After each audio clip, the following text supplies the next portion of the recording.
Sun Risers Hyderabad విధ్వంసకర opener Abhishek Sharma, Telugu తేజం Sunrisers Hyderabad allrounder Nitish Kumar Reddy jackpot కొట్టేశారు. ఐపీఎల్ 2024 సీజన్లో మెరుగైన ప్రదర్శన చేసిన ఈ పంజాబ్ ఆటగాళ్లు తొలిసారి టీమిండియా పిలుపందుకున్నారు. వచ్చే నెల 5 టీ20ల సిరీస్ కోసం జింబాబ్వే పర్యటనకు వెళ్లే భారత జట్టులో వీరికి చోటు దక్కే అవకాశం ఉంది. ఈ పర్యటన నుంచి టీ20 ప్రపంచ కప్ 2024 ఆడిన సీనియర్ ఆటగాళ్లకు విశ్రాంతినివ్వనున్నారు.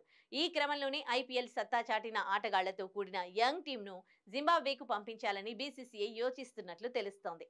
ఇప్పటికే ఐపీఎల్ 2024 సీజన్లో మెరుగైన ప్రదర్శన చేసిన ఆటగాళ్లకు టీమిండియా నుంచి పిలుపు వచ్చింది. వీరందరినీ బెంగళూరులోని నేషనల్ క్రికెట్ అకాడమీకి రావాలని ఆదేశించినట్టు తెలుస్తోంది.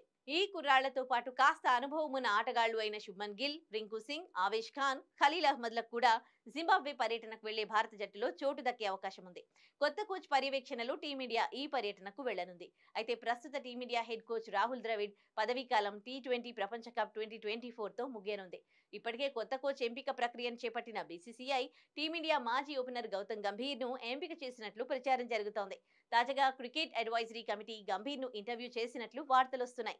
అంతేకాకుండా టీమిండియా హెడ్ కోచ్ పదవికి గంభీర్ ఒక్కడే దరఖాస్తు చేసుకున్నాడని కూడా ప్రచారం జరుగుతోంది.